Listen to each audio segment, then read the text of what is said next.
Government grants,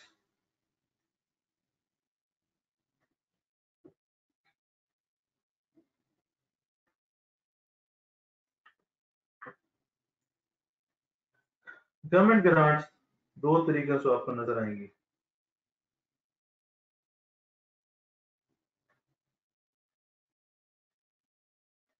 हाँ जी बताएं।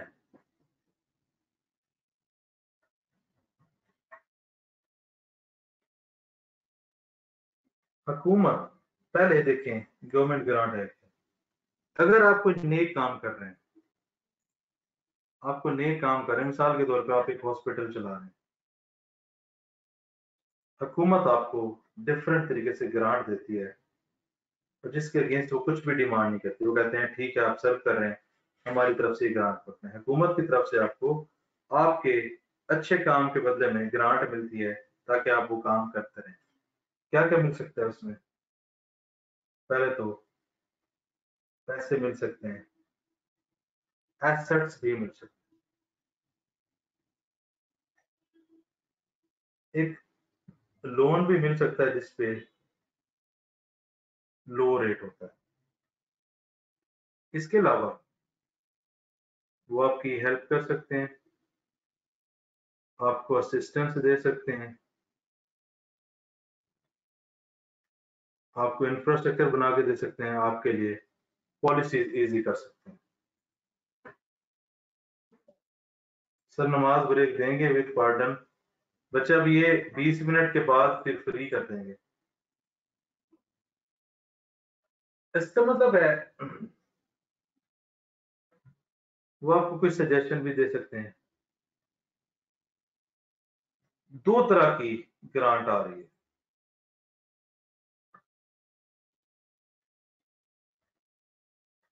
जिसमें कोई चीज है,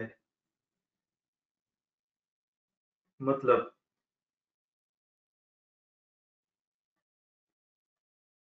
फाइनेंशियल, इसमें पैसे हैं या पैसे जैसी, लाइक मनी। यहाँ पे जो ग्रांट मिली इसमें पैसे नहीं। इस चीज को समझना बड़ा जरूरी है कि आपको जो ग्रांट मिल रही है वो क्या है। एक आपको ग्रांट मिलेगी, उन्होंने सजेशन दे दी, आपको मशवरा दे दिया, आपकी हेल्प कर दी, असिस्ट कर दिया, इंफ्रास्ट्रक्चर बनवा दिया, आपके लिए पॉलिसी आसान कर दी, जिसमें पैसे नहीं होंगे। आप उसका सिर्फ डिस्क्लोजर दो।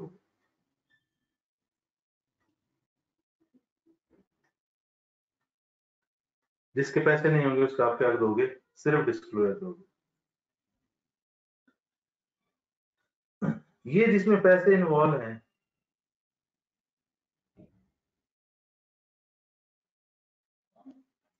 रिलेटेड टू इनकम है,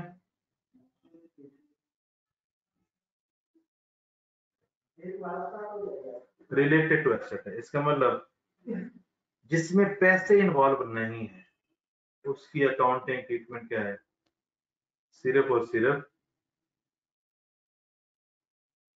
डिस्क्लोजर। जिसमें पैसे इन्वॉल्व हैं वो आपकी जो ग्रांट है, जिसमें कैश है, जिसमें बैंक है, जिसमें एसेट्स है, जिसमें इंटरेस्ट लोन दे दिया जाता है लो रेट पे। इसको मिसाल के तौर पे आप 100 रुपए मार्केट से लें, आपको 10 रुपए 10 का इंटरेस्ट देना पड़ता है, उन्होंने आपको 5% पे दे दिया। इसका मतलब इसमें आपको 5 रुपए का बेनिफिट दे दिया। ये होता है लो इंटरेस्ट रेट। यानी कि अगर आप मार्केट से जाके लोन लेते तो आपको क्या करना पड़ता? आपको 10 रुपए देने पड़ते, उन्होंने आपको 5% पे दे दिया। रिलेटेड टू इनकम, इसका मतलब है जब भी कोई ग्रांट होगी उसका इन दो एरियाज में अकाउंटिंग ट्रीटमेंट होगी। एक रिलेटेड टू इनकम, एक related to asset. Related to income में या एक्सपेंस हो गए होते हैं या टू बी इनकर्ड है। एक्सपेंस हो गए हैं, ग्रांट के साथ सबसे मेन चीज होती है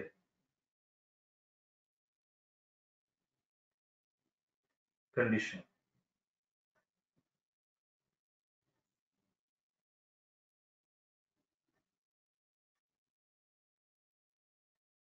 सबसे मेन चीज होती है इसके साथ कंडीशन। एक्सपेंस हो गए हैं, कंडीशंस पूरी हो गई हैं, आपको पैसे मिले, बैंक डेबिट, इनकम क्रेडिट। या वो कहता है कि हम आपको पैसे देंगे, ग्रांट रिसीवेबल, और आपको पता है ग्रांट रिसीवेबल कन्वर्ट हो जाते हैं पैसों। इसका मतलब डायरेक्ट हम इनकम बना रहे हैं। क्यों? हम एक खर्चा कर चुके हैं और उसके ऊपर जो अटैच्ड कंडीशंस वो पूरी हो चुकी है, वो हम काम ही कर चुके हैं, तो उसमें जो कंडीशन थी वो पूरी हो गई हैं। अब ये कंडीशन का सुन लें, अगर आपको ग्रांट मिलती है और उसके साथ कंडीशन है जो पूरी नहीं हुई, तो आप इनकम नहीं बनाएंगे, आप लाइबिलिटी बनाएंगे, डेफर्ड रेवेन्यू। अब लाइबिलिटी बनाएंगे, डेफर्ड रेवेन्यू। अगर उसके साथ कंडीशन, मिसाल के तौर पे आप हॉस्पिटल चला रहे हैं, वो कहते हैं 5 साल आपने बच्चों का फ्री इलाज करना, ये कंडीशन है, और आपको उन्होंने 50 लाख दे दिया। अगर आप कंडीशन पूरी नहीं करते तो वो आपकी इनकम नहीं होगी, वो आपकी लाइबिलिटी होगी, डेफर्ड रेवेन्यू। अब जब मैं खर्चा कर चुका हूं तो उसके ऊपर कंडीशंस भी पूरी हो गई, अब मुझे पैसे मिलते हैं या रिसीवेबल है, तो मेरी इनकम बन जाएगी। Expense to be incurred, grant receivable,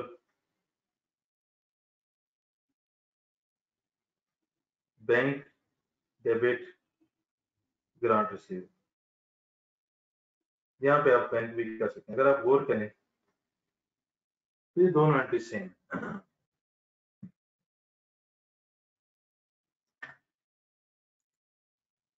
अब सवाल यह आता है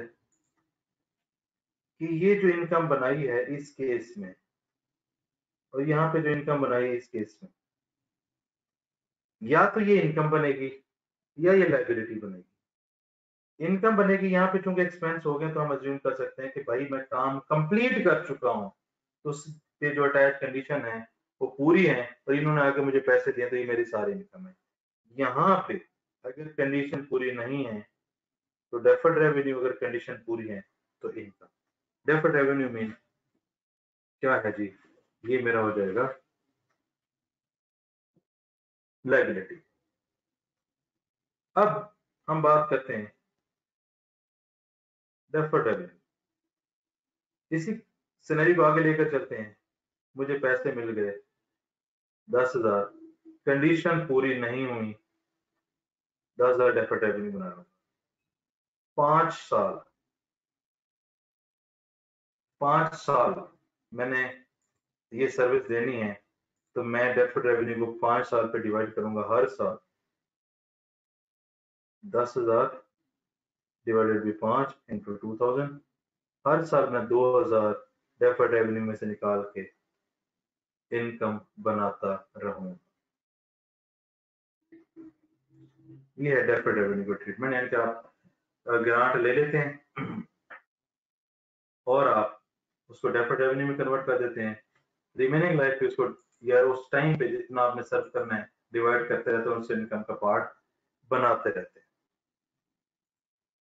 यहाँ पे लेट्स से 5 साल कंडीशन पूरी करनी थी, मैंने 3 साल तक कंडीशन पूरी की, 2,000, फिर 2,000, फिर 2,000। केस ए में मैंने 5 साल कंडीशन पूरी की, ये मेरा 10,000 का 10,000 इनकम में कन्वर्ट हो गया। केस बी में क्या आएगा? लेट्स से ऊपर वाला सिनेरियो, 2 साल मैंने कंडीशन पूरी की, उसके बाद मैं कंडीशन पूरी नहीं कर सकता। जब ऐसा होगा आपको रीपेमेंट करनी होगी। रीपेमेंट में आप क्या करोगे? जितनी ग्रांट आपने ली थी सारी की सारी वापस करोगे। डेफर्ड रेवेन्यू में अगर 2 साल चलती रही, इसका मतलब 4,000 मैं डेफर्ड रेवेन्यू से निकाल के इनकम बना चुका हूँ, तो 6,000 बचा हुआ है। जितना डेफर्ड रेवेन्यू में बैलेंस पड़ा हुआ है वो सारा खत्म हो जाएगा और बाकी आ जाएगा 300। अगर आप गौर करें, 4,000 इनकम बनाया था और 4,000 ही हम इनकम से माइनस कर देंगे। ये कब है? जब आपको लगे कंडीशन पूरी नहीं कर सकते, कंडीशंस पूरी नहीं हुई, ये उस केस में होगा। इसका मतलब पहला सिनेरियो है, कंडीशन पूरी हो रही है, डेफर्ड रेवेन्यू को टाइम पे डिवाइड करें, जो आंसर है हर साल निकाल के इनकम बनाते हैं। एक सिनेरियो ये है कि इनकम बनाते रहेंगे। दूसरा, अगर वो कंडीशन पूरी नहीं होती, 2 साल पूरी हुई, तीसरे साल लगा के यार पूरी नहीं कर सकते, तो आपको पूरी रीपेमेंट करनी पड़ेगी, और रीपेमेंट करनी होती है फुल अमाउंट के साथ। जितना ग्रांट ली थी वो सारी क्रेडिट, डेबिट क्या होगा, डेबिट होगा डेफर्ड रेवेन्यू, जितना बैलेंस पड़ा हुआ है। 2 साल पूरी कंडीशन की, 10,000 में से 4,000 मैंने इनकम बना ली, उसके बाद जो बाकी बचा 6,000 वो निकाल दिया, बैलेंस आ जाएगा P&L में। रिलेटेड टू एसेट में 2 ट्रीटमेंट होते हैं, deferred revenue, deduct from cost. हमने डेफर्ड रेवेन्यू की बात की, रिलेटेड टू एसेट में भी, रिलेटेड टू इनकम में भी, दोनों में डेफर्ड रेवेन्यू होता है, और ये दोनों में सेम है 100%। जो हमने डेफर्ड रेवेन्यू यहाँ पे पढ़ा के आप पैसे ले लेते हो, डेफर्ड रेवेन्यू बना लेते हो, और थोड़ा थोड़ा टाइम पे डिवाइड करके उसको इनकम बनाते रहते हो। दूसरा, अगर कंडीशन पूरी नहीं होती तो आपने उसको इनकम में कन्वर्ट करना होता है, सॉरी, कंडीशन पूरी नहीं होती तो आपने पैसे वापस करने होते हैं, रीपेमेंट करने होते हैं फुल अमाउंट से, बैलेंस डेफर्ड रेवेन्यू खत्म हो जाता है, और बैलेंस एंट्री का चली जाती है P&L। यहाँ पे रिलेटेड एसेट में भी डेफर्ड रेवेन्यू है, जैसे यहाँ पे ट्रीट किया वैसे यहाँ पे ट्रीट करेंगे। अब हमारे पास आ जाता है डिडक्ट फ्रॉम कॉस्ट।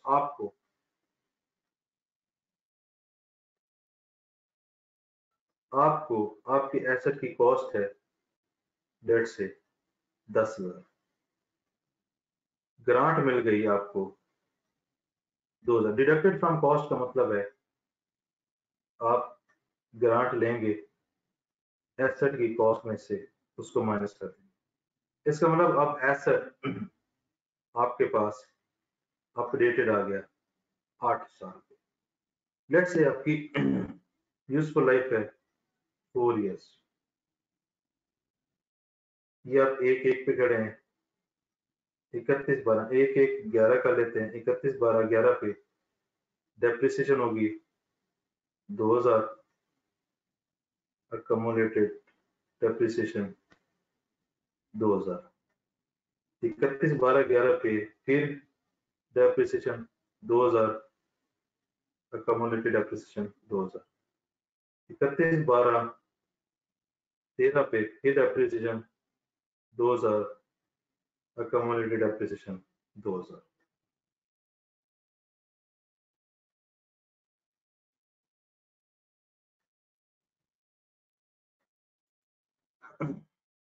इस तरीके से हम 14 में भी डेप्रिसिएशन 2,000 की चार्ज करेंगे, 15 में भी डेप्रिसिएशन 2,000 की चार्ज करेंगे। अब इसको हम कन्वर्ट करते हैं कि 3 साल यही चला, 3 साल के बाद जो कंडीशन थी वो हम पूरी नहीं कर सकते, जो भी मसला था। अब यहाँ पे क्या करना पड़ेगा, आपको यहाँ पे 2 कॉलम बनाने हैं, with grant, without grant. With grant cost क्या बन गई थी, 8,000। डेप्रिसिएशन 3 साल में 6,000 की चार्ज हुई, अकोमोडेटेड डेप्रिसिएशन भी 6,000 की चार्ज हुई 3 साल के बाद। विदाउट ग्रांट, ग्रांट के बगैर कॉस्ट है 10,000। अगर मैं 3 साल डेप्रिसिएशन चार्ज करता तो 7,500 हो जाती, अकोमोडेटेड डेप्रिसिएशन भी 7,500 हो जाती। हम क्या करेंगे, इसको उठा के यहाँ तक ले आएंगे, इसको उठा के यहाँ तक ले आएंगे, इसको उठा के यहाँ तक ले आएंगे, क्योंकि ग्रांट वापस करनी है पूरी अमाउंट से, ग्रांट वापस करेंगे फुल अमाउंट से, ये फुल अमाउंट से होगा। एसेट कितना अमाउंट से बढ़ा, 2000 से। डेप्रिसिएशन कितनी अमाउंट से बढ़ी? 1500 से। अकोमोलेटेड कितनी अमाउंट से बढ़ा? ये है रीपेमेंट का सिनेरियो। इसका मतलब है कि जब नॉर्मल चल रहा है, डिडक्ट करने के बाद आप डेप्रिसिएशन चार्ज करते रहे और खत्म। जब कंडीशन पूरी नहीं कर सकते तो जितने टाइम तक आपने ग्रांट के साथ डेप्रिसिएशन कर लिया, जो भी कर लिया, ग्रांट के साथ अपडेटेड कॉस्ट 8 बनी थी वो लिख लें, कितनी डेप्रिसिएशन चार्ज कर चुके हैं, कितने अकोमोलेटेड है, ये तीनों आ जाएंगे। अगर ग्रांट ना होती फिर क्या होता? फिर कॉस्ट, इस कॉस्ट को यहाँ तक ले आए, इसको यहाँ तक ले आए, डेप्रिसिएशन को, अकोमोलेटेड को यहाँ तक ले आए। एसेट बढ़ाएंगे तो एसेट डेबिट होगा, डेप्रिसिएशन बढ़ाएंगे तो एडिट होगा, अकोमोलेटेड बढ़ाएंगे तो क्रेडिट होगा, और बैंक फुल से, क्योंकि हमने पूरी की पूरी रीपेमेंट करनी है। तो ये रिलेटेड टू एसेट में डिडक्टेड फ्रॉम कॉस्ट का ट्रीटमेंट है। इसके साथ हमारी आईएस 20 की डिस्कशन भी हो जाती है कंप्लीट। अगर हम लोग ग्रांट की रीपेमेंट फुली ना करें, जस्ट लाइक 90% ग्रांट रीपेड हो रहा है, तो सर उसके full grant repayment in full standard ने बार बार कहा है।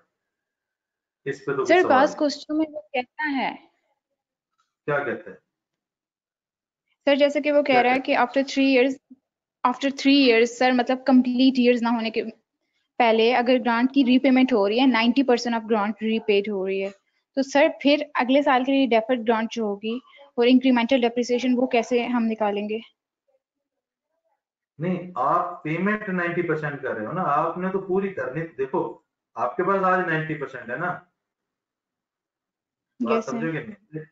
जब आपने ग्रांट वापस करनी है, उसका ट्रीटमेंट ये है जो मैंने समझा दिया। पहली बात तो ये।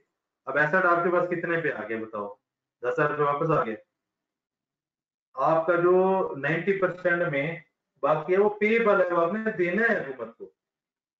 ग्रांट पूरी वापस आनी, आप 90% दे रहे हो, ठीक है, बैंक के 90% से क्रेडिट होगा, बाकी जो है वो पेबल आ जाएगा ना। एसेट आपका बढ़ के अब 8,000 से 10,000 पे चला गया, आपकी अब डेप्रिसिएशन 10,000 पे रहेगी, क्योंकि ग्रांट वापस करने का मतलब ग्रांट वाली सारी चीजें खत्म, विदाउट ग्रांट चलेगा। ठीक है कि नहीं समझ रहे? हेलो, और किधर टूट गई है? सर ऐसा कोई केस तो नहीं होगा ना जहाँ पे वो कहे कि गवर्नमेंट ग्रांट रीपेमेंट, सर वो मांग ही 90% रहा है, जस्ट लाइक 100,000 मतलब 1 लाख उसने ग्रांट दी। Okay sir. हाँ जी। और गवर्नमेंट ग्रांट में कोई सवाल दोस्तों, भाइयों, बुजुर्गों? इसमें तो इतने टेक्निकल सवाल होते हैं, या तो आपको समझ नहीं आई, या तो फिर मैं सही समझा नहीं पाया। हाँ जी, कितना इफेक्टिव हुआ है रिबा गवर्नमेंट ग्रांट?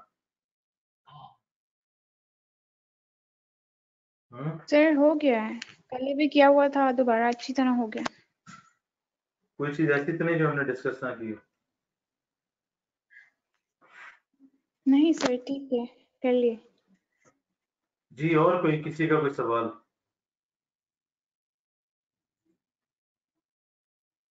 हाँ जी, हेलो। नो सर, सर समझ आ गई भाई। चलो जी, फिर ऐसी करें।